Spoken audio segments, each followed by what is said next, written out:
boa tarde, muito boa tarde.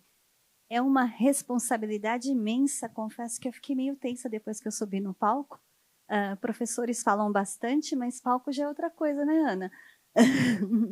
Mas também é uma alegria.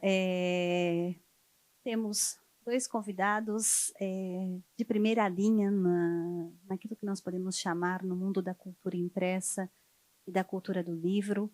Eu sou fã das edições Ampersand.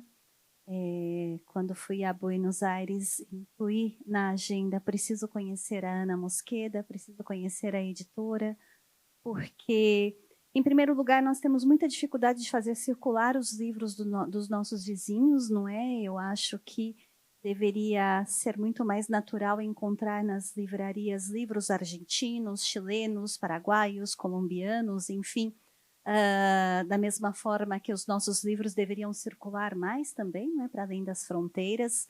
Essas trocas são importantíssimas.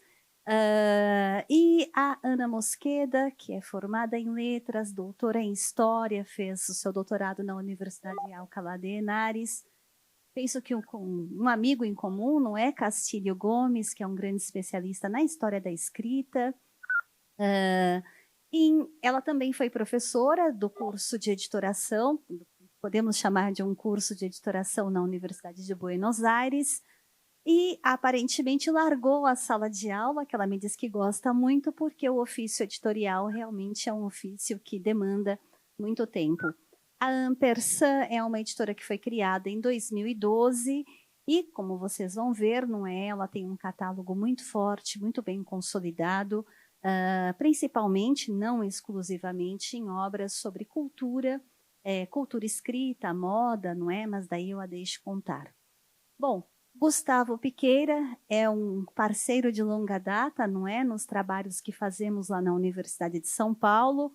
Ele é pesquisador residente, um residente artístico da Biblioteca Brasiliana Gita e José Mindlin, da Universidade de São Paulo, formado pela Faculdade de Arquitetura, Urbanismo e Design da Universidade, portanto, parceiro mesmo de longa data da nossa USP, autor de muitos livros, não é? Ele vai mostrar alguns para vocês: Bibi, Senhor Azul, e, enfim, a bibliografia do Gustavo é vasta e extremamente criativa, não é? Marcada por esse diálogo constante com a cultura gráfica, de modo também que temos muitos assuntos a tratar dentro dessa mesa, não é? Que se volta realmente, não digo para o design de uma maneira muito específica ou muito estrita, não é? Mas para esse fazer editorial e esse fazer que pensa o livro dentro de uma cultura gráfica, de uma cultura impressa muito mais ampla, tanto em termos históricos, não é?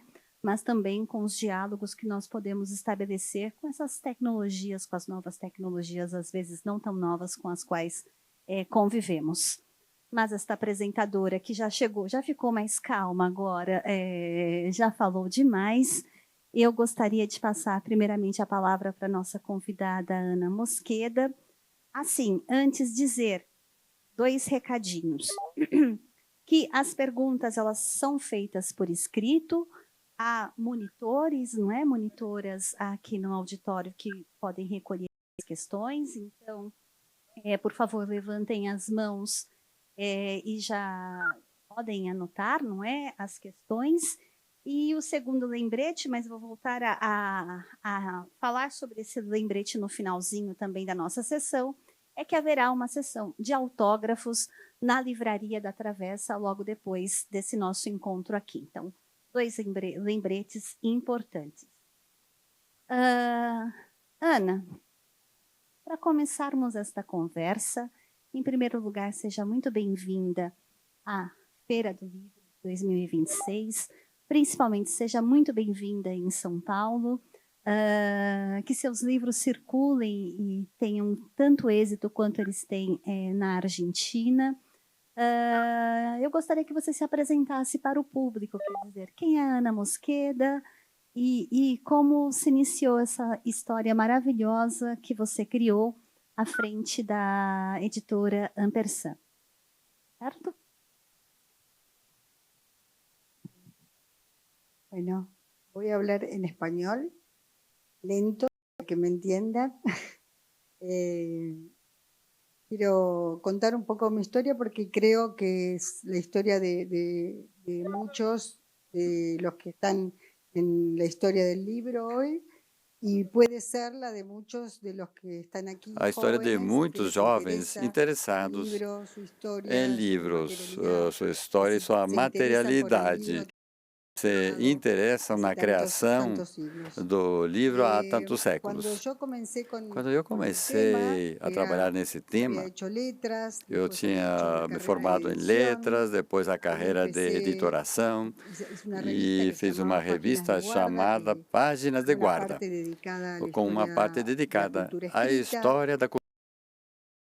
E eu Faltaba sentia algo, que que la faltava Argentina, alguma por ejemplo, coisa ni en la carrera na de Argentina, letras, nem na ni en la carreira, carrera de historia, na ni en la profissão de carrera de história, de bibliotecología letras se ou de estudiaba historia del libro. biblioteconomia, estudava-se a Y yo história do quería livro. saber, E eu quería me parecía, saber, sigue eu pareciendo que es achava una e historia continuo achando que é común, uma história una comum, historia uma universal, una história historia de la que universal, todos tenemos que saber. da, Por da ejemplo, en la qual todos Argentina devemos se conhecer. decía, Na bueno, sí, la Argentina se imprenta la falava inventó que Gutenberg, y nada más, falavam, não, como un foi pasaje ahí Gutenberg e en el pronto. libro de historia, pero Isso nada más, rapidamente nos no se livros de profundizaba, história, nadie mas isso não sabía. se aprofundava. Entonces, Ninguém sabia qual era a história do bueno, empecé a livro. buscar quiénes Aí eran eu los que comecei a podían procurar enseñarme todo quem este poderia me mundo ensinar, mostrar maravilloso del todo esse libro y mundo encontré un maravilhoso do pequeño livro. E grupo que se encontrei um pequeno dedicaba a grupo esto, que es Antonio dedicado a Castillo isso. Gómez, Antônio en Castilho Alcalá de Gomes, Henares. En em Argentina no Alcalá había de Henares. nadie que Na estudiara Argentina não esto. havia ninguém que Hoy, estudava isso. esto fue en los años Isso foi 2005, nos anos 2004, 2005. 2005, Hoy ya 2004. hay Hoje, una cátedra, ya já uma tenemos a José Luis de cátedra, Diego, que temos hizo un a montón de José Luiz de Diego, que congresos fez vários sobre el congressos tema. sobre Bueno, o hay tema, muchos chicos interesados. muitas pessoas Yo di un interessadas. seminario Eu también sobre la também historia del já libro, dei um pero seminário sobre a con sus história do livro, dificultades. Tampoco, como es algo que se da en mas bibliotecología, no se da en como é um letras, entonces, tema que é bueno, es un estudado em tema biblioteconomia e complicado não ahí em letras, en la Universidad continua de Buenos sendo um Aires. tema Pero complicado bueno, na ahí de a Universidade poco de Buenos Aires. comencé a Depois eu interesarme por esto, comecei se me a me ocurrió hacer el interessar doctorado nisso, con eu la gente de fiz Alcalá, meu doutorado me com o llevó pessoal de muchos Alcalá. años, Eu estudei 8 años, muitos anos, 8 anos, y bueno, y de la para fazer o revista pasé doutorado a hacer libros, e da porque me parecía más revista interesante hacer passei a libros, porque fazer una revista es livros, muy porque uma compleja, revista é muito complicada. sí, porque una revista Uma académica revista acadêmica necesita, precisa bueno, que los pares que os vean los pares vejam os artículos todo el tiempo, artigos muy o tempo complicado, era mucho todo, más fácil tudo hacer é un muito libro. complicado, é muito mais fácil Entonces comencé con escrever um eso en el livro. año Eu comecei com 2012 y tengo un isso em equipo 2012, maravilloso tenho uma que equipe me ayuda, maravilhosa que acá me tengo una ajuda. compañera mía Aqui tem uma companheira a minha guiarme, a que me ayudarme. ajuda muito, me Bueno, guia. y entonces la colección más E a importante coleção mais de la importante editorial Ampersand, que da Ampersand editora es un signo Ampersand, que é tipográfico, um es el símbolo signo que tipográfico. significa I, ¿no es cierto? Significa Muy I, usado por la tipografía muito usado na inglesa. tipografia Lo vemos, por inglesa. ejemplo, cuando Vemos se isso dice quando Brooks diz y Brooks hermanos, se e utiliza ese irmãos. signo. Eles utilizam Me pareció, esse era un nombre sinal. muy raro, la gente Era no lo muito conocía, no raro, sabía as que quería pessoas não decir conheciam, não Ampersand. sabiam o que queria Pero dizer bueno, con el tiempo ampersand. Mas com o tempo, hicimos que la gente se fizemos enterara. com que as pessoas Y bueno, nuestra colección más soubessem. importante es la de E historia del libro, nossa pero coleção también mais me importante é a história do interesaba livro. la E eu também historia estava de interessada los na objetos, história dos digamos, la historia del objetos. vestido, por eso hicimos História una do colección de historia de vestido, la por moda, isso la fizemos uma historia de la coleção da história da comunicación moda, visual, a história da todo lo que comunicação fuera visual, historia en tudo torno que tinha a de un ver com objeto nos parecía história em interesante y por torno eso de um objeto. Isso hicimos, por ejemplo, parecia-me una muito colección de interessante. cartas, Fizemos ¿no? isso com Porque a la carta coleção como de objeto de era mi tema cartas. de tesis. A Siempre carta uno va como terminando objeto eligiendo era los temas meu objeto da que tese. interesan, ¿no es Você cierto? sempre escolhe o Cuando tema es do editor. seu interesse, quando você é A menos que o piense, editor. bueno, mi idea era, A minha no ideia venderé mucho, era, pero não vou voy a vender hacer algo que muito, nadie mas hace. vou fazer uma Pero, coisa que ninguém tem y es feito. así, hoy E hoje a editora que funciona como referência da história do livro é Ampersand. Depois começamos a vender na Espanha e hoje estamos trabalhando na Espanha, Argentina, pouco a pouco. Todos vocês sabem que a situação na Argentina é muito difícil, mas pouco a pouco você consegue abrindo os caminhos. E nisso andamos. Aqui eu trouxe para compartilhar, não sabe se vocês querem fazer, eu trouxe um pequeno fragmento sobre Aldo Manúcio para ler, porque essa foi a minha figura inspiradora, Aldo Manúcio. E seu livro, há pouco, que também demorei muito, sobre as cartas de Aldo Manúcio, porque lendo seus prólogos, eu percebi que seus prólogos eram cartas, que era meu tema. E essas cartas estavam dirigidas não apenas ao que era feito na época, que eram as cartas aos mecenas, agradecendo o dinheiro para a sua comunicação, mas também eram cartas para os alunos e aos que estudavam grego e latim. E era muito interessante traduzir essas cartas que estavam em latim. E foi o que fiz nesse livro. Eu traduzi do latim as cartas mais interessantes. E eu comprovei que Aldo Manúcio tinha os mesmos problemas do que qualquer editor tem hoje. Isso foi o mais interessante. Os erros dos tipógrafos, que os livros não chegam a tempo, que tem muita coisa para fazer. Então eu não quero que ninguém entre aqui, porque começamos a falar de coisas diferentes e eu preciso trabalhar. E é uma coisa que a gente vive todos os dias. Por exemplo, alguém vai chegar aqui, quanto tempo eu vou ter que ficar aqui? O que faz um editor? O editor edita. Essa é a minha razão de viver. Então, eu me identifiquei muito com Aldo Manúcio. E eu acho que a nossa editora também, porque tenta de publicar livros com uma mania pela perfeição, sem erros. Claro, sempre aparecem erros, mas essa coisa de revisar uma e outra vez para sair o melhor possível. Essa é a minha experiência. E espero que seja útil para vocês de alguma forma.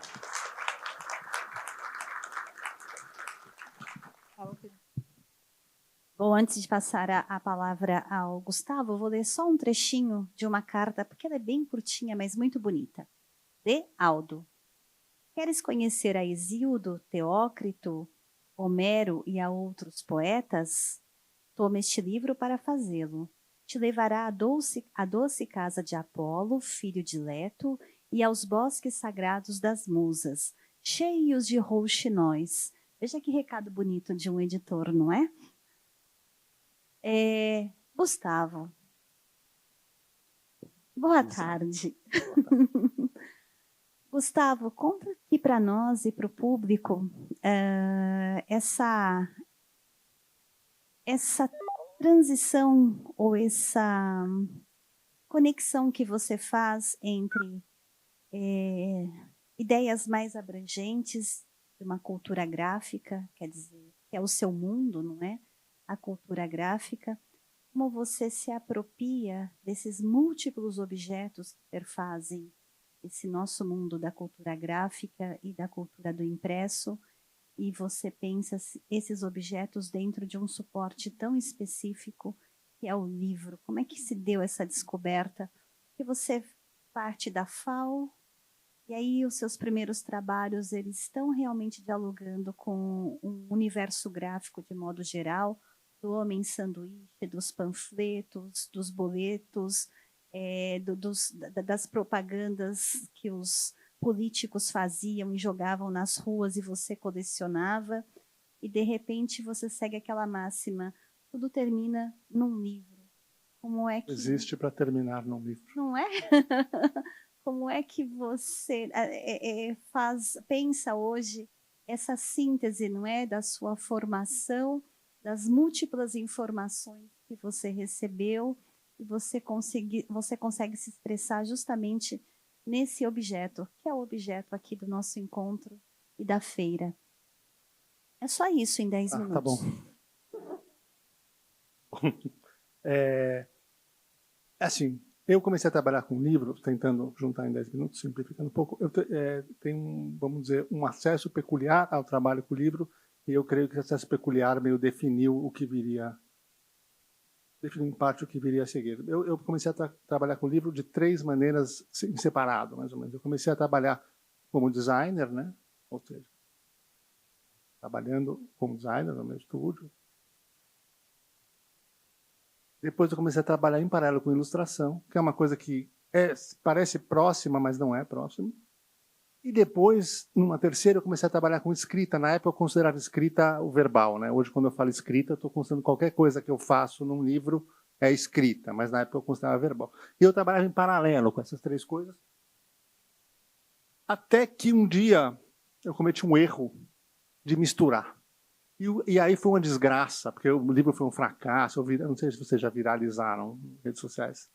Não tentem, porque é horrível. Assim, eu fui avacalhado pela... E não era assim pelo pessoal do agro de Goiânia, era tipo a elite cultural. Tinha ator da Globo, quadrinista, jornalista cultural. Foi uma desgraça. E aí eu fiquei 2 anos sem fazer nada, de depressão total. Até que eu falei, não... Quer saber? Eu vou tornar isso o tema do meu trabalho. Então, o que é, na verdade? O que eu pego do livro? Eu comecei a perceber, e por isso que é legal voltar para o do Manuzio, por isso que a gente já tem, né? Por isso que, por mais que eu tenha um caminho, que você fala, não, como é que eu estou fazendo aqui? Mas, no fim, esse caminho me levou para a cultura do livro, a fazer coisa junto com a Marisa faz anos, décadas, né, Marisa? Vamos falar. Faz mais de 10 anos. E conhecer a Ampersand, eu tive na Ampersand mês passado, numa fala, e admiro muito o catálogo da Ampersand, admiro muito toda essa história da cultura impressa, e é legal pegar o Aldo Manuzio, porque o Aldo Manuzio é um gancho bom, porque ele explica um pouco o que eu acesso no meu trabalho. O Aldo Manuzio, para quem não conhece, o Aldo Manuzio, ele é um editor veneziano, que surge 50 anos, mas estou generalizando, que quem já me viu falando sabe que eu sou especialista em generalizar conceitos complexos. Mas a Marisa me deu 10 minutos. Depois de falar por 15 minutos. Mas tudo bem, entendeu? Tudo bem. A gente tem que ser educado aqui na mesa. Então, assim, tem o Gutenberg, né? Tipos móveis e tal. O livro é 1453, mais ou menos, tal. 50 anos de fixação desses parâmetros. Aí o Aldo Manuzio, ele é a figura que fixa os parâmetros do livro impresso tal qual a gente conhece. Então, se você vai na livraria aqui e comprar um livro, ele vai ser o livro que foi fixado pelo Aldo Manuzio. É igual. O formato, a mancha, tipo de fonte, o uso de itálico, o uso de romano. O Aldo Manuzio, em 1500, na virada, né, aproximadamente 1500, ele fez o livro ser o que a gente conhece como livro. E o que acontece a partir daí? A indústria entra em ação. Porque eu percebi, quando fiz a brincadeira e viralizei, foi uma desgraça, eu percebi que, na verdade, a gente não percebe as estruturas que constroem o livro. E são diversas. Primeiro, as estruturas que definem o tipo, os gêneros de livro, e como cada linguagem deve se comportar nesse gênero. Que é uma decisão arbitrária, e é uma decisão que, se você começa... Aí eu comecei a estudar a história do livro meio para entender isso. Se você começa a estudar a história do livro, você vai ver que as decisões que definem por que um livro mais... Se você quer expressar pensamentos mais profundos, você vai usar sistema verbal e vai fazer um livro de texto. E por que o livro com imagem foi para infantil. Toda a estruturação desses gêneros e das linguagens que ocupam, se você começa a entender, você vai ver que elas são frutos de um desenvolvimento editorial, mas não do livro como a gente gosta de enxergar como bem cultural. Vamos dizer assim, não foi uma acomodação natural das coisas para que, sabe, o alfabeto entrasse aqui nesse tipo de... Não foi. Foi uma decisão que a indústria foi montando. E não só a indústria, né? Se você pega, por exemplo, a Europa, instalando os sistemas coloniais pelo mundo no século XV, século XVI e tal, você vai ver que a supremacia do alfabeto era também um programa de construção de valor de civilizações sobre as outras. Então, se você começa a desfraudar um pouco a história do livro, você começa a entender que a acomodação das linguagens e a acomodação que define os gêneros, e não só os gêneros, não é só uma curiosidade, porque a gente, e aí entra um outro ponto central do meu trabalho, que assim, eu não acho, a gente tem essa imagem, quando a gente pega um livro para ler, aí é um universo novo, né? É um universo, mundo novo, mas não é. Eu acho que quando a gente pega um livro para ler, metade já está lida. Porque depende do tipo de livro que é, depende de como é que você chega nesse livro, depende do que te disser. Então, o livro já está meio lido. Então, não é simplesmente uma curiosidade, vamos dizer, acadêmica, histórica, essa pesquisa. Para mim, é uma coisa que limita muito nossa relação, não só ao fazer, como ao ler também. Isso é uma das coisas. A outra coisa que eu acho que é central, que acontece, né, desde o Aldo Manuzio até agora, é que o que acontece? A partir do momento que ele fixa os parâmetros do livro, tudo que não é o conteúdo verbal vira commodity. Então o livro vira sinônimo do conteúdo verbal. E todo o resto vira commodity, vira paratexto. E o que isso instaura? Um processo. Então o livro tem um processo. E esse processo é fixo. E esse processo fixo fala que tal linguagem, então entra aqui, depois entra aqui, depois entra aqui, depois entra aqui. Cada um entra no seu lugar. Isso que isso implica? Podem-se fazer coisas brilhantes como se fizeram nesse processo? Pode. Mas isso limita radicalmente as possibilidades de escrita. Inclusive o que é escrita. Então o que eu faço, eu utilizo essas estruturas do livro como escrita, como meu tema de escrita. Então, por exemplo, esse é um livro que eu estou lançando agora. Muito prático. A editora, que é a Cecília, me perguntou como é que eu vou vender isto. Mas, basicamente, ele parte, por exemplo... Qual que é o lance que eu faço, essencialmente? É subverter o processo.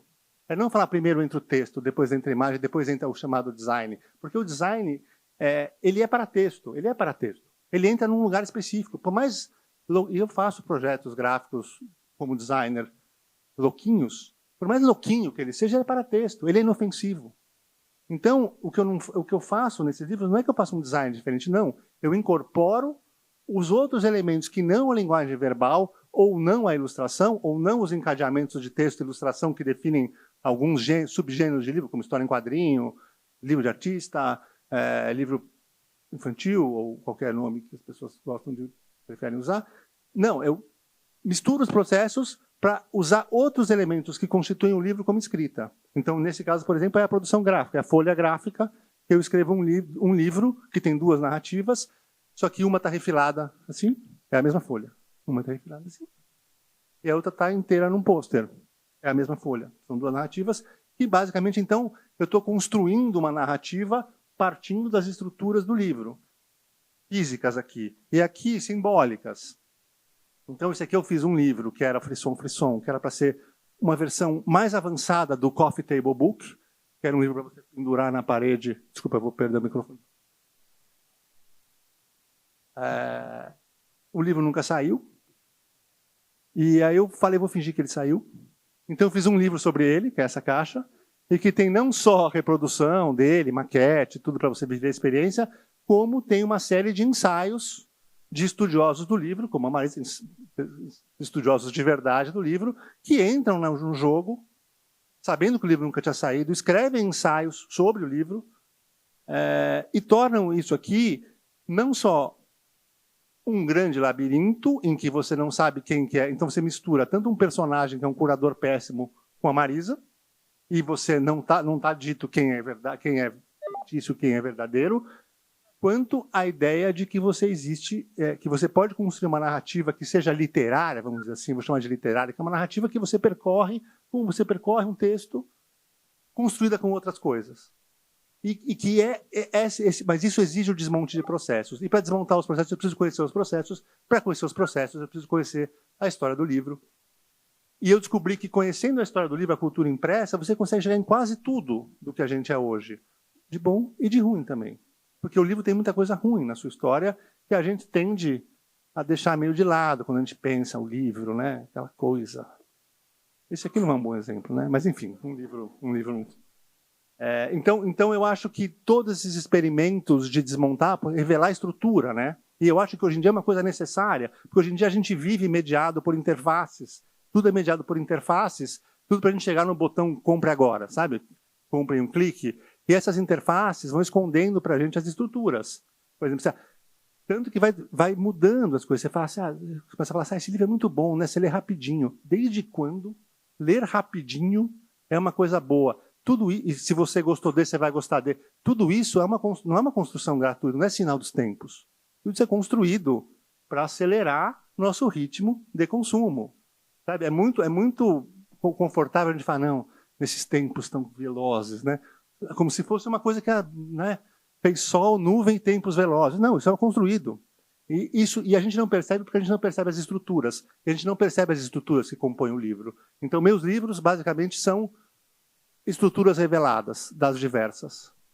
E nisso entra essa pesquisa do livro, entra a minha relação com a Maísa, com a minha admiração por ela. Resumidamente, respondi? Em 11 minutos. Obrigado.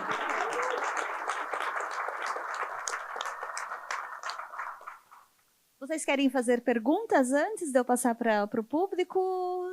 Mediadora. Fala mais do que os dois da mesa e não quer fazer pergunta. Sim, né? A que ponto chegamos?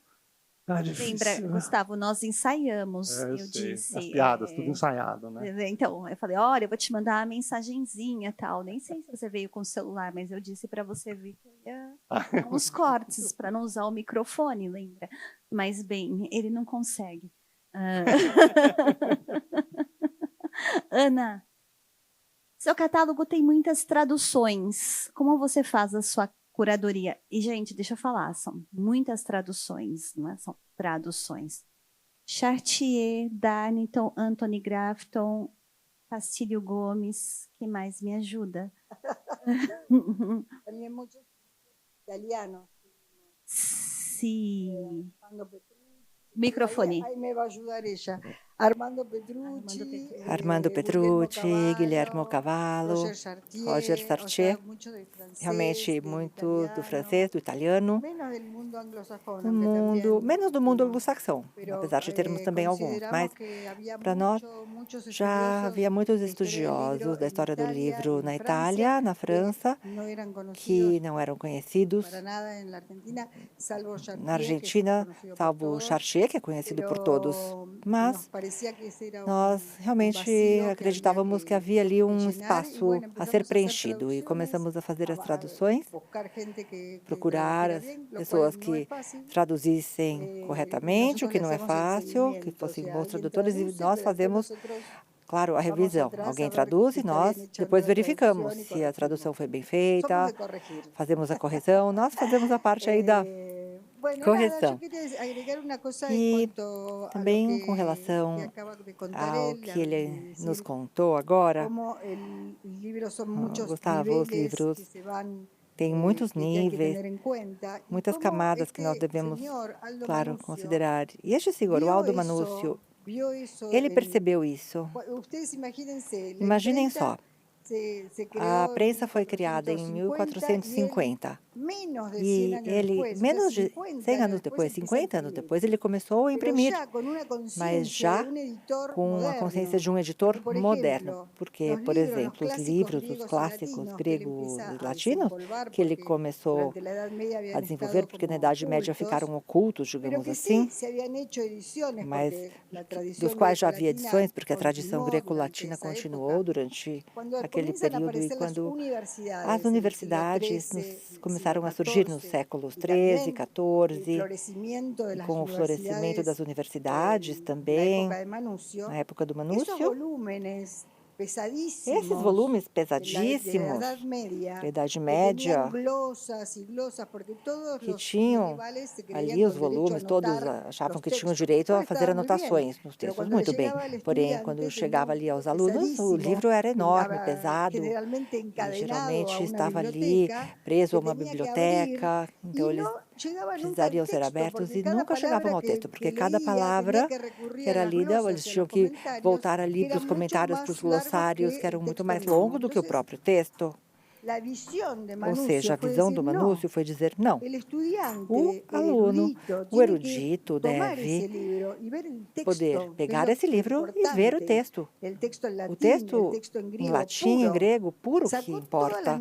Ele retirou todas as notas, inventou um formato chamado Ingridio, que era um formato que poderia ser guardado no bolso, para que as pessoas pudessem carregar aquele livrinho quando viajavam de uma cidade a outra, quando se deslocavam de uma cidade para outra, para as universidades ou a trabalho, a estudo, que pudessem então levar os livros nessas viagens, nesses deslocamentos. Ele, portanto, percebeu esses níveis que vão além do texto, mas tudo aquilo que acompanha, todo o conteúdo do livro.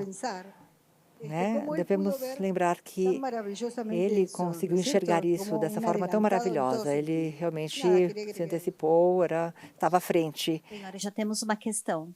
Então, nosso acordo nosso ensaio já está resolvido, tá bom? Era a minha preocupação. Se vocês quiserem mandar mais questões, essa foi uma grande discussão.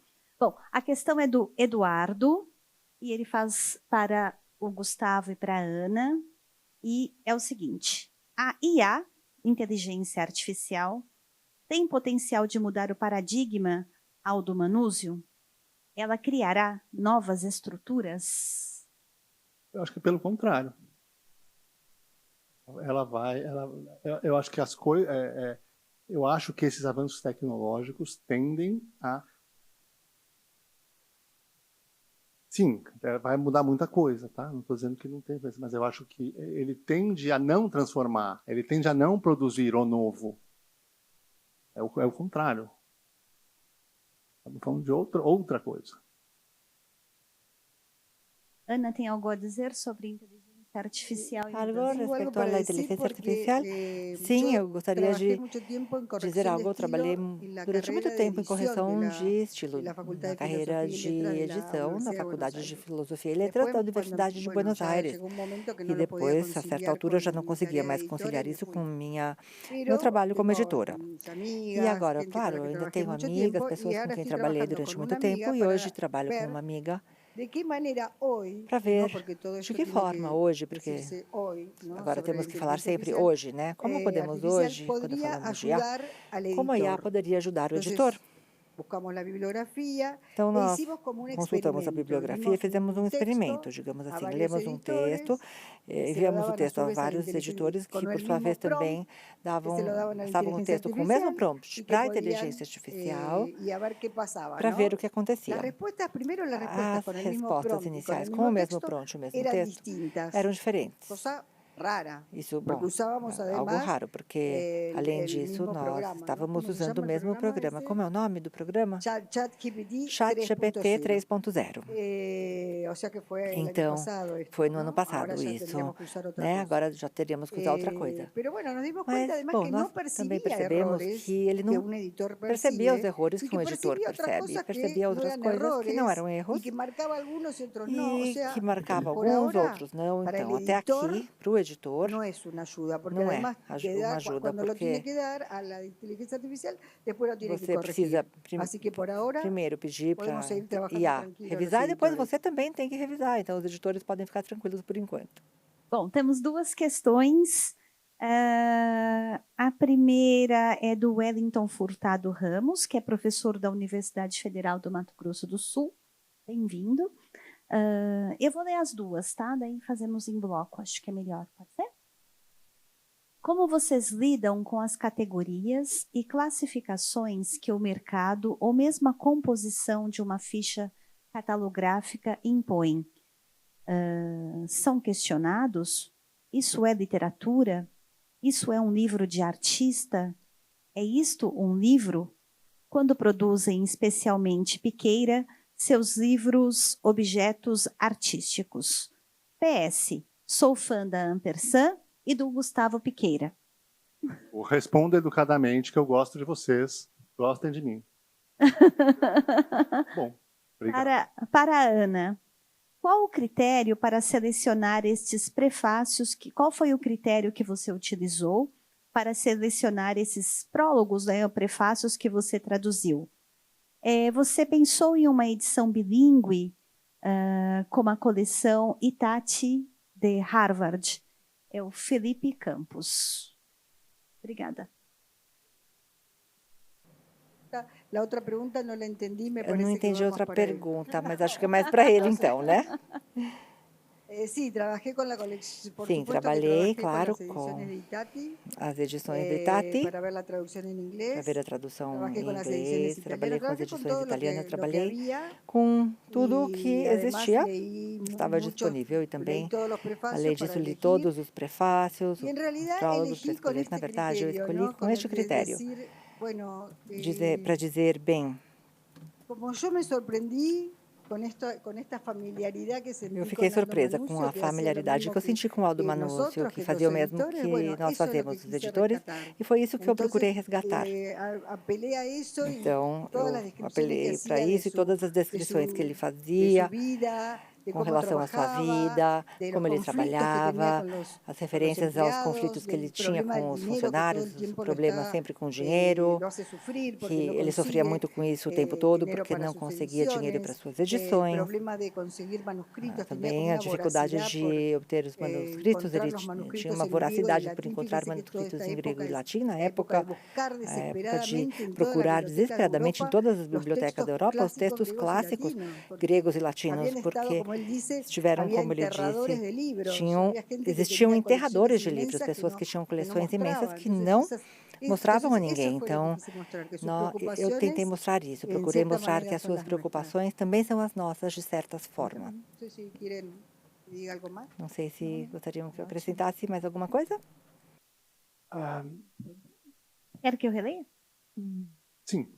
Eu lembro dos gêneros, né? Então, assim, eu acho que tem uma coisa que é importante, assim, isso não são livros de artista, né? Assim, eu defino livro de artista. Livro de artista, para mim, é a utilização do livro como suporte por parte de artistas visuais. O livro de artista constitui uma categoria tão estanque quanto um livro normal, porque ela roda dentro do sistema das artes visuais. Os gêneros, é importante entender, assim, quando eu faço meus livros, sim, eu gosto de fazer livros genderless. Então, são livros que você não encaixa no... Mas não são... livro também é uma categoria.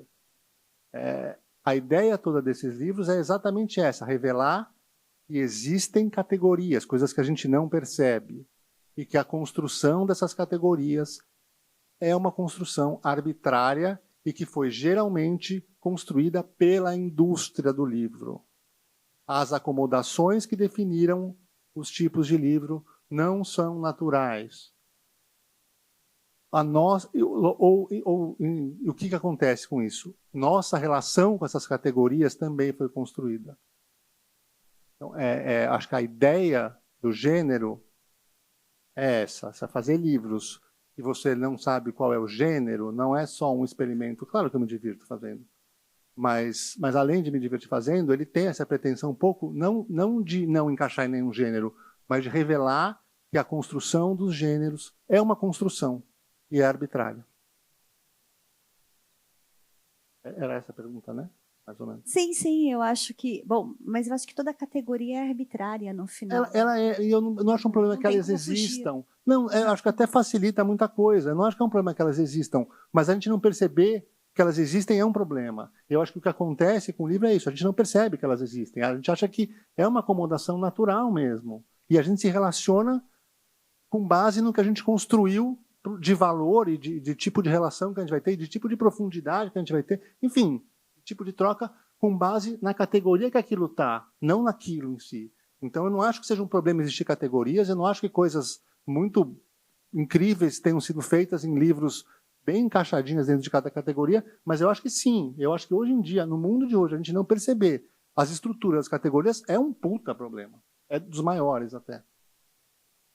Sim, apenas para lembrar... Não é para falar palavrão, Gustavo. Desculpa. Também.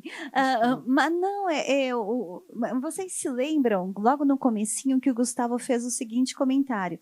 Quando ele levantou o livro número 1, vamos chamá-lo livro número infanto-juvenil, o que ele disse? A minha editora falou assim, mas como é que eu vou colocar isso aqui numa prateleira, numa livraria? Mas é ótimo isso, não né? Exato. Nós temos que lidar... a criação ela lida com essas categorias, mas também com essas amarras. Não, porque eu acho que tem uma coisa interessante, que assim, voltando à ideia do livro, é ótimo você ler rapidinho. Eu acho que eu tento fazer nos meus livros, eu tento criar obstáculos mesmo, que ser superados, oferecem uma leitura, que eu chamo de linear e literária, vamos dizer assim. Mas sim, eu acho que criar obstáculos, você fala assim, o que é isso? O que eu faço com isso? Como é que eu leio isso? Como é que eu chamo isso? Então, essa ideia de fazer livros que criam obstáculos é um programa, é meu programa oficial, assim, não é só para ser, não é só para ser diferente mesmo, é que eu acho que a gente está precisando de obstáculos, né? Está precisando parar e falar, opa, peraí, o que é isso aqui? Muito bem. Ana, uma pergunta para você. Aldo pensa como um editor moderno ou os editores modernos pensam como Aldo? Eu não sei se eu entendi o nome. Batista? Era isso? Ou errado? Sim. Obrigada. Aldo pensa como editor moderno, os editores modernos pensam como Aldo.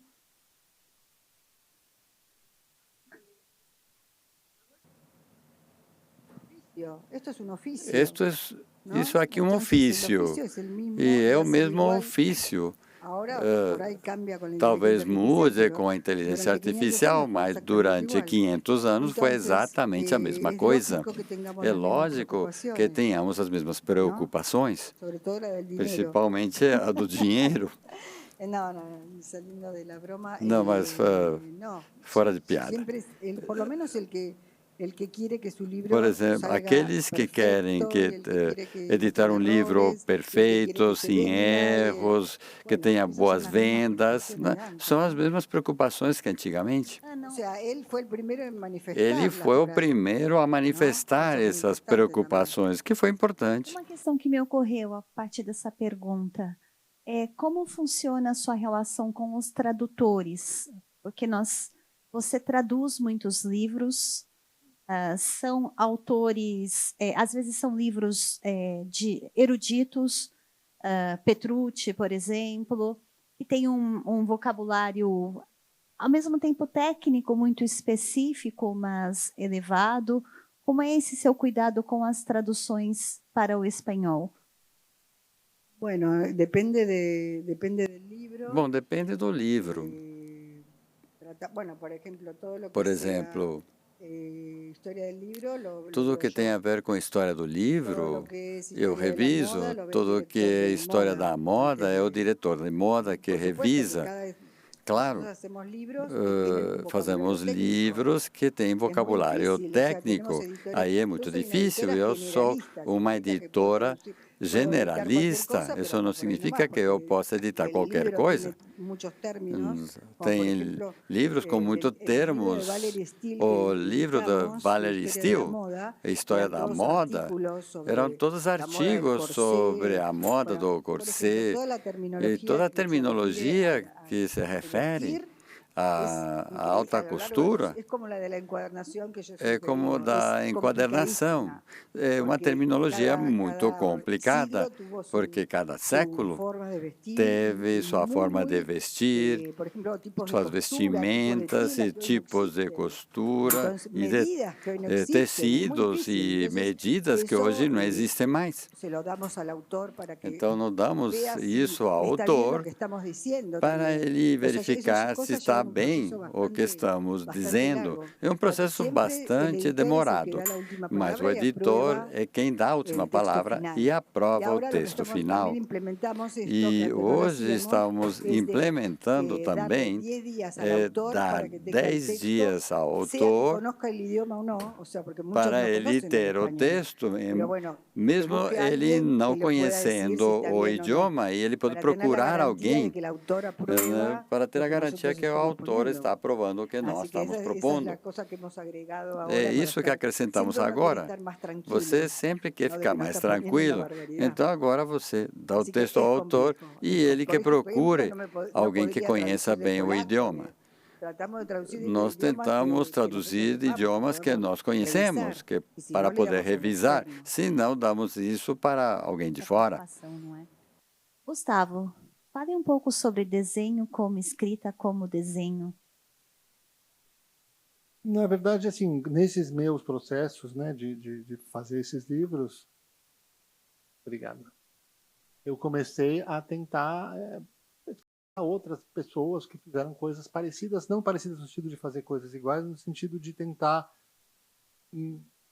fugir um pouco dos encaixes, né? E aí eu fiz essa coleçãozinha que chama Gráfica Particular, que é uma coleção que eu faço pequenos ensaios, pode ser de um autor, pode ser de uma editora não, mas de uma obra. Então esse aqui é o número 6 que saiu agora esse ano, que é sobre essa suíça, Varja Lavater, que ela escreveu alguns livros ilustrados. É uma história que eu acho muito interessante, porque ela era egressa da turma do design suíço, que é dos anos 50, que é o pessoal que basicamente fixou os parâmetros do que a gente considera como design modernista, né? Só que ela era meio uma desgarradinha, mas ela começou a... Enfim, na época eles achavam que dava para criar um sistema de comunicação que fosse universal, que fosse... Enfim, não vou fazer fala sobre o design. Acho que dava para usar esse princípio como vocabulário narrativo e criou esses livros. Então eu fiz um livrinho contando a história dela. A ideia da coleção é essa, assim, é meio ser um bracinho teórico um pouco de pesquisa dessas coisas que eu faço paralelo. Essa é uma boa.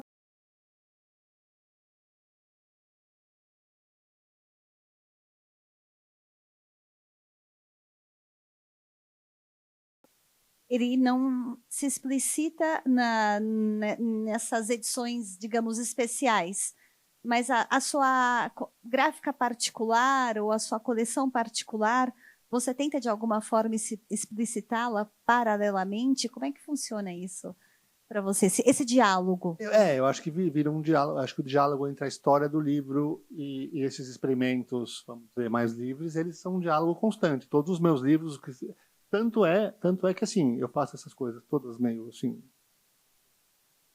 diferentes e tenho laços estreitos com pessoas que normais. Dão a cultura do livro. Não, normais não. Não disse, pelo contrário. Eu ia falar pessoas como você, que são aquelas pessoas que estudam a cultura do livro e tal. Então, pode parecer... É até curioso, porque eu lembro que saiu uma vez uma matéria num jornal, num grande jornal de São Paulo, que era sobre capas, era uma coisa meio... E aí colocava o Plínio Martins Filho, que é colega da Marisa, que também conhece a Ana, que é também um editor que tem essa história da cultura impressa. Colocava o Plínio e eu, que eu conheço muito bem, que é um amigo, que a gente faz muita coisa junto, mas colocava nós dois como antagonistas. Ele era a cultura do livro, né? E eu era o que desconstruía tudo, que na verdade é uma leitura muito errada, porque todos os meus livros respeitam e homenageiam um pouco essa cultura do livro. Então existe um diálogo, e é um diálogo que dá para encaixar sem... Eu tenho que encaixar, mesmo que aqui pareça que não tem cultura do livro, tem. Então, o que é também uma coisa que eu fiz, principalmente porque as minhas pesquisas elas acontecem fora de processos acadêmicos formalizados. Então, eu criei um tipo de vamos dizer, um rigor próprio, né? Um rigor próprio, que é um rigor, mas não é o rigor acadêmico. Então, eu consigo ferir o tráfego entre pesquisa e invenção, entre ficção e não ficção, de uma maneira livre, mas que está sempre presente nos dois livros. Então, aqui tem um pouco de invenção e aqui tem também um pouco de pesquisa. Nunca, não dá para separar. E acho que a ideia toda é essa, que não precisa separar mesmo, né? Ana, você nos últimos tempos tem organizado na Ampersand encontros.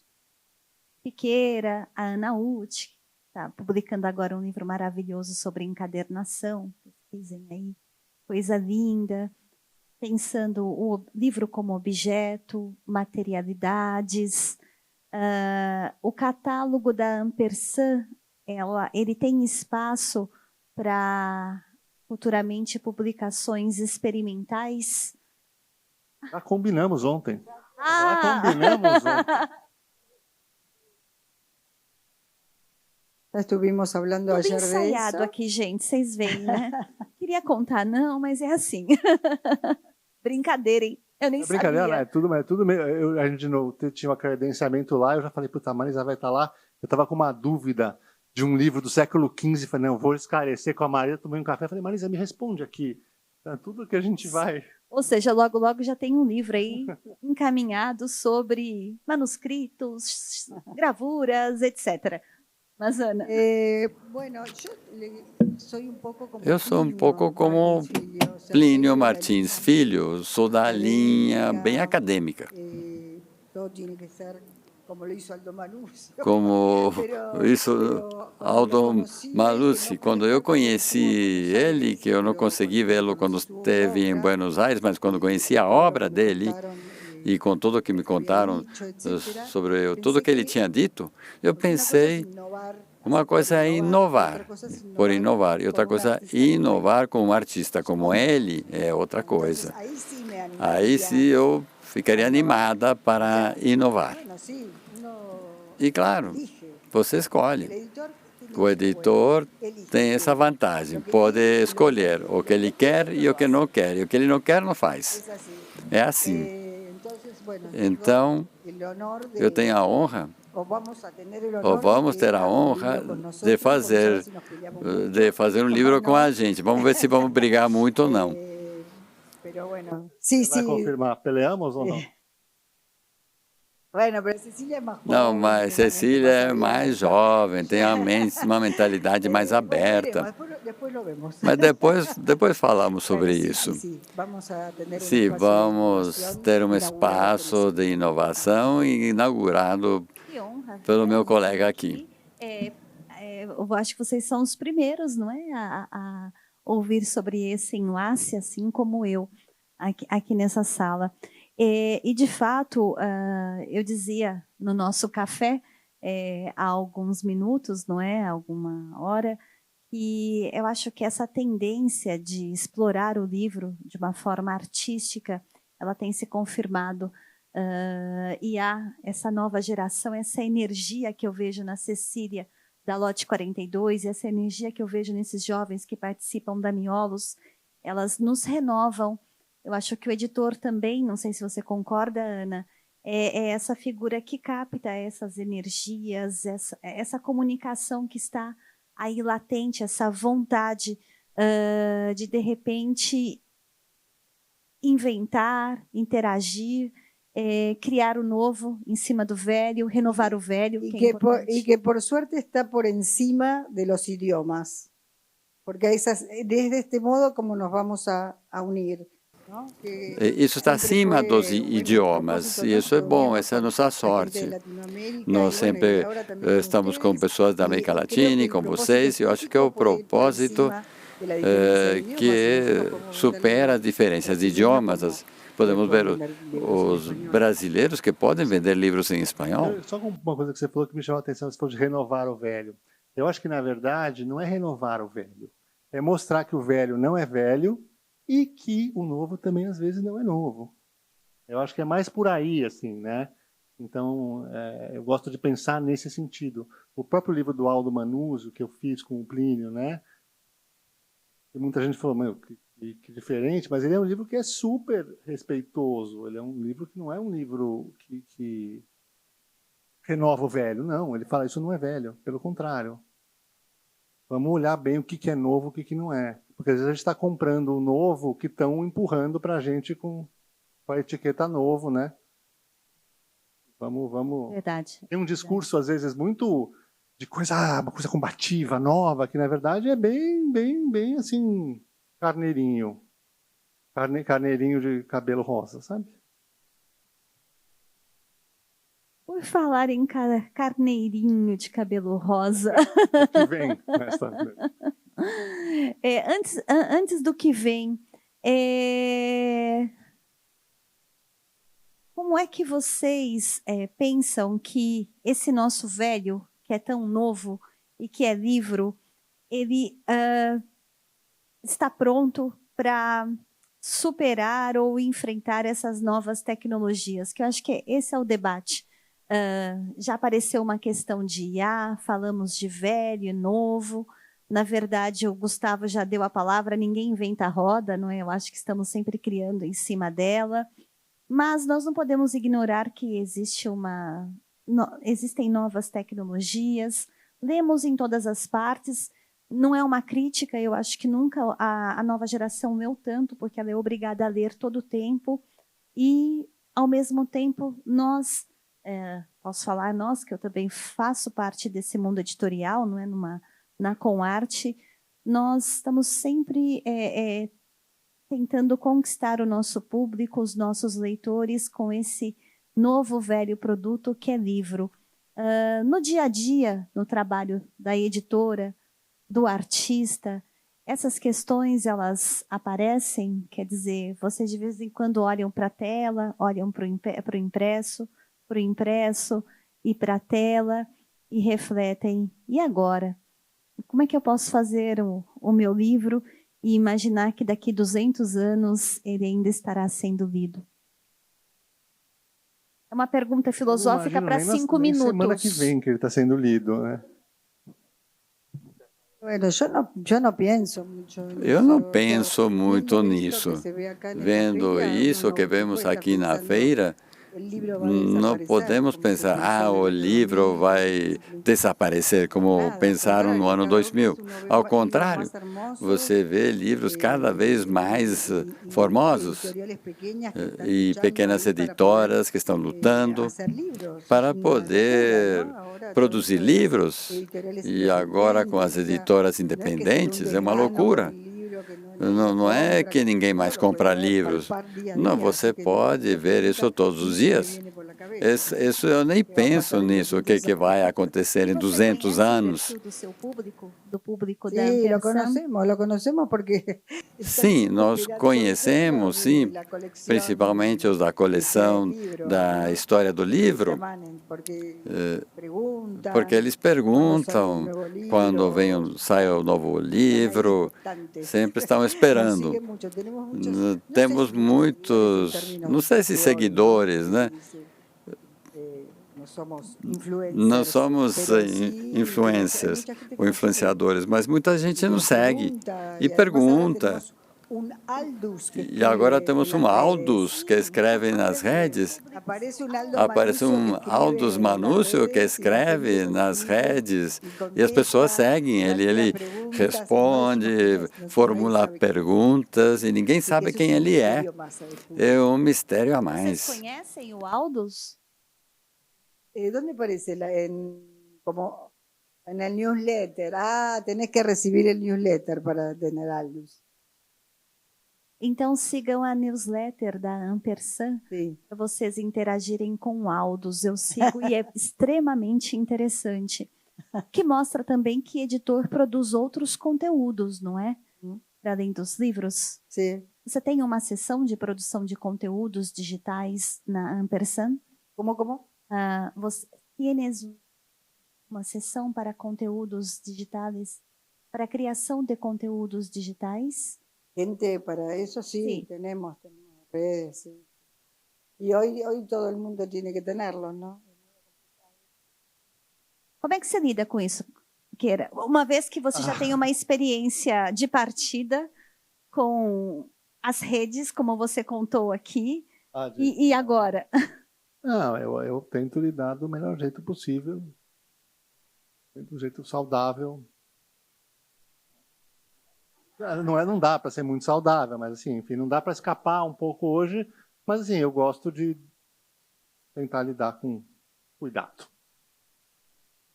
Mudando um pouquinho de assunto, o Gustavo Piqueira, nós brincamos muito, porque também ele faz, como eu disse para vocês, ele é residente, não é? Um residente artístico da BBM, da Biblioteca Brasiliana Gita e José Mindlin.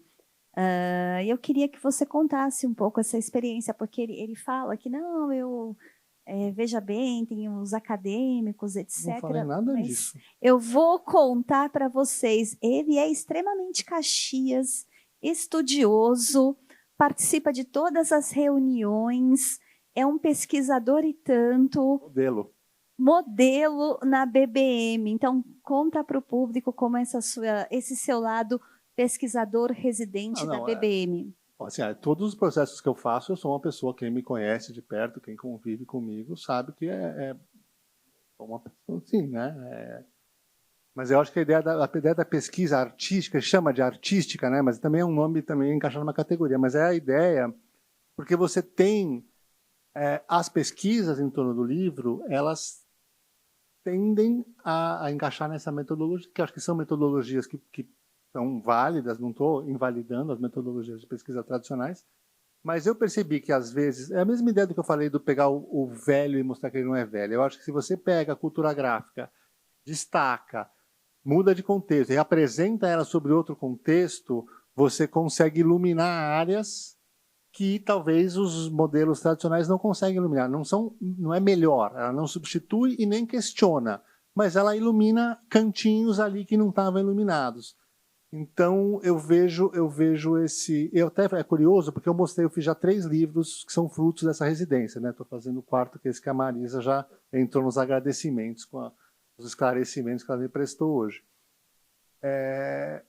Tem 2 coisas que me chamaram muito a atenção. Primeiro, que quando teve a primeira vez que me chamaram, eu nunca tinha feito nada de pesquisa acadêmica, né? Todo mundo se apresenta, né? E fala das suas pesquisas. Aí eu percebi que todo mundo estava fazendo uma pesquisa dentro da sua área de estudo. E eu era o único tonto que tinha inventado uma coisa que eu não conhecia. Todo mundo falando, eu estou fazendo, e eu falando, eu vou fazer uma coisa que eu não sei. Aí, enfim, eu achei muito curioso, porque isso mostra um pouco como você fazer um foco, você está fora um pouco do sistema tradicional, faz você meio agir de um jeito que também não é melhor ou pior, mas não encaixa no padrão. E outra coisa que me chamou a atenção dos 3 livros, que eu esqueci qual era, eu fiz os 3 livros. Como assim, lembrei. Eu fui mostrar num evento, e aí perguntaram, mas e o rigor? Porque os livros são livros que são conteúdo não ficcional, elaborados com uma liberdade ficcional. E aí me perguntaram, mas e o rigor? Que seja assim, tipo, porra, né? Não era assim que era para fazer, né? Era um pouco isso. É como se fosse assim, você fez fake news? Eu falei, não. Na verdade, mantive a não ficção e fiz ficção junto, quer dizer, ficção e não ficção. Mas cacofonia, por exemplo, é coisa séria. É coisa séria, mas você tem um tipo de discurso gráfico ali que é livre de uma apresentação técnica, né? Mas nos outros, por exemplo, né, era mais no Nasce um País. Mas, de qualquer jeito, assim, eu acho que também a mesma coisa. Você consegue fazer um livro que é não ficção e ficção. De novo, voltamos nessa divisão arbitrária dos gêneros e categorias e de que uma coisa questiona a outra. Não necessariamente. Eu acho que a gente é só a gente. Tem uma pergunta que eu detesto, que sempre me perguntaram, acho que num negócio que eu dei faz 3 dias, que é: fale sobre o seu processo criativo, né? E assim, basicamente eu tentei responder um pouco assim, que na verdade não existe um processo criativo, né? Uma coisa, eu tomo café e sei lá, né? É basicamente perceber que tudo isso são construções arbitrárias e que se a gente sair dessas construções arbitrárias, tudo tem muita coisa para ser feita e muita coisa nova que você pode conectar facilmente. Então, essa questão do rigor me foi uma pergunta interessante, sabe? Eu tenho muito rigor, muito rigor, mas não é o rigor normal. O rigor, enfim, o rigor com R e caixa alta. É um outro rigor, com outra fonte. Na verdade, eu acho que é um rigor e, ao mesmo tempo, é algo que nós perdemos. Não sei se vocês têm essa impressão, mas somos tão... No processo de alfabetização, nós aprendemos de tal maneira que a ilustração é a ilustração do texto, chega um dia que você para de ver a ilustração também. Você para de ver a imagem e você para de aprender com ela, não é? Então, isso... Eu lembro de uma história boa, de um livro da Marisa até. Eu fiz aquele livro, um livro de pesquisa meu, que é tipo um ensaio sobre livro, mostrando o livro, né? E eu escrevo junto, né? Texto e imagem junto, escrevo junto mesmo, não é... E aí eu nem percebo assim, qualquer peculiaridade. Aí ela leu e falou, não tem legenda? As imagens não têm legenda? E sim, as imagens não têm legenda por causa disso mesmo, porque a ideia é que a imagem seja escrita de verdade. A imagem é parte da escrita, você não precisa de um texto que escreva aquela imagem.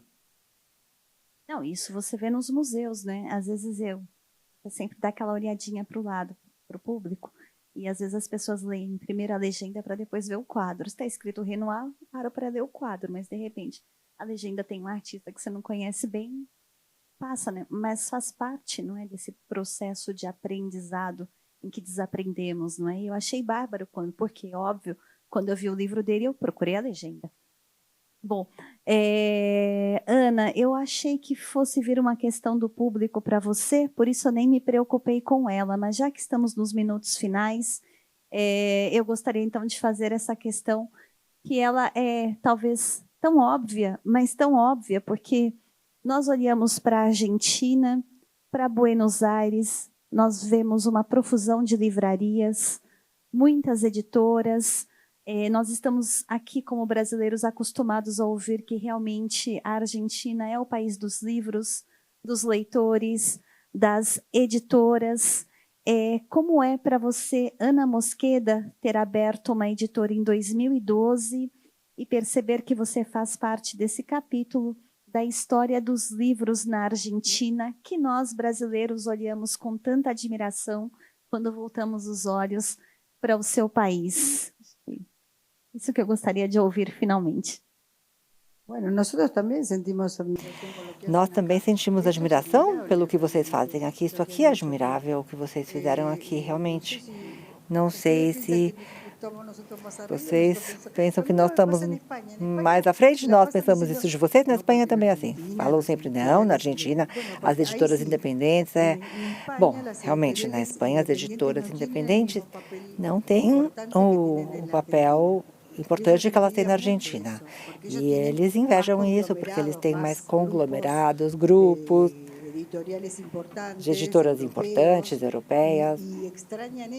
E eles realmente admiram isso, gostariam de ter o que nós temos. Não é? As editoras independentes e tal.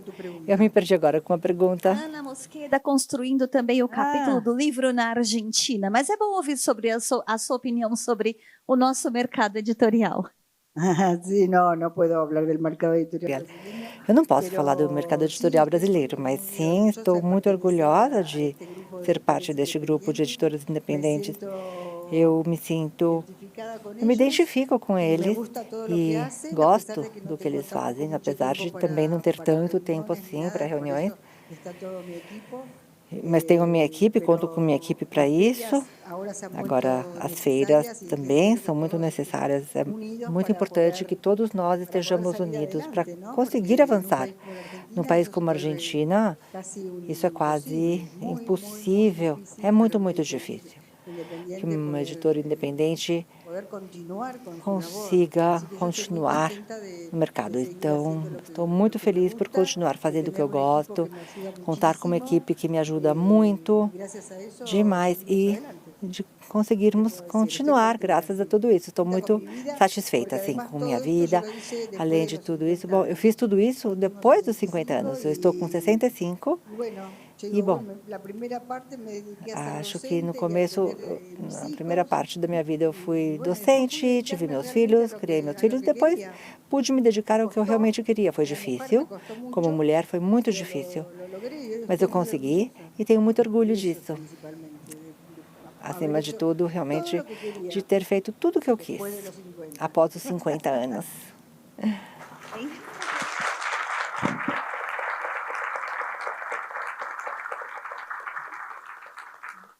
Gustavo, já que descobrimos que somos jovens depois dos 50, não é? Estamos começando a realizar os nossos sonhos. Você tem 3 minutos para apresentar os seus e fazer esse balanço da sua vida. Marapuca, porque Marisa sabe que falar sobre felicidade não é meu forte. Não, mas eu acho que no fim das contas, acho que assim, eu compartilho um pouco com a Ana, um pouco essa sensação que eu tenho de que fazer meus livros, tem uma frase do Milor que eu gosto muito, que é assim, nenhum homem é livre, mas poucos chegaram tão perto. E eu gosto dessa frase e gosto de pensar que eu estou tentando ir no caminho dessa frase, sabe? De considerar isso como um exercício de liberdade extrema. E que isso, para mim, talvez seja o mais próximo da felicidade que pode existir dentro de temas menos alegres, que eu não vou falar aqui. É isso? É isso. Muito obrigada.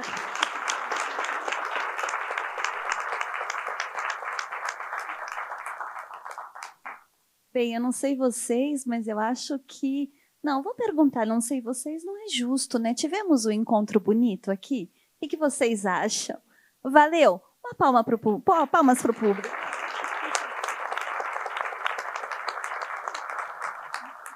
Obrigado, Ana. Obrigada, Gustavo. Antes de concluirmos, gostaríamos todos de agradecer aos tradutores Joaquim Serrano e Lara Moamar, que nos ajudaram hoje, não é, nessa sessão. Também deixo registrados nossos agradecimentos a Libras, da Educa Libras. Então, muitíssimo obrigada também por esse trabalho tão importante. E reforçar, como eu disse que reforçaria, não é? Sessão de autógrafos na Livraria da Travessa. A minha questão é agorinha? A minha questão é, precisa ir? Então, os livros da Ampersand e da Lotte estão? Sim. Então, temos a sessão de autógrafos. Ah, sim. Os livros da Ampersand estão no estande da Lotte 42. Eu já fui lá comprar e quase me esqueço de deixar aqui a informação. Vale a pena, vão lá conhecer esses livros, porque são realmente títulos preciosos e feitos com capricho. É isso aí, muito obrigada. Boa tarde. Perdón, yo quiero agradecer a Cecilia Arbolave, que fue la que gestó todo este encuentro.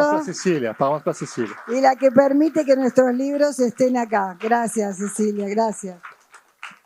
Obrigada, Cecília, parabéns pelo trabalho sempre.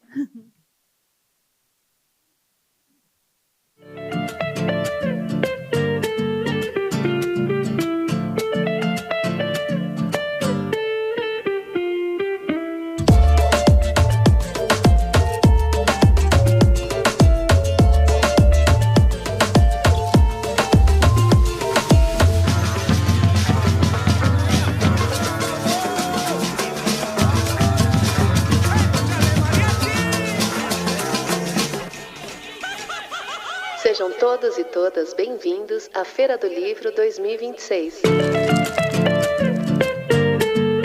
A Feira do Livro é uma realização da Associação 451, da Maré Produções Culturais e do Ministério da Cultura por meio da Lei Rouanet. Patrocínio: Mercado Livre, Motiva e Prefeitura de São Paulo na categoria Ouro. Itaú e Laranjinha Itaú na categoria Prata. Apoio: Pinheiro Neto Advogados, Instituto Ibirapitanga, Enjoei e Companhia das Letras. Parceria institucional: Livraria da Travessa, Mercado Livre Arena Pacaembu, SP Livro e Museu do Futebol, junto à Secretaria da Cultura, Economia e Indústria Criativas do Estado de São Paulo.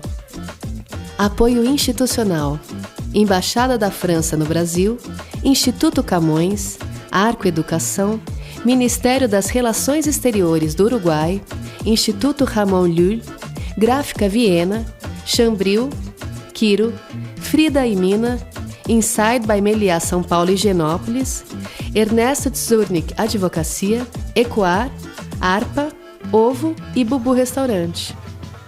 Parceria de mídia: 451, Folha de São Paulo, UOL, TV Brasil, Rádio Nacional, JC Deco, Piauí, Carta Capital, Mídia Ninja, Nexo, Gama e Publish News. Acompanhe a programação e cobertura completa da Feira do Livro 2026 no site da revista 451 e também nas nossas redes sociais @a Feira do Livro. Viva o livro brasileiro!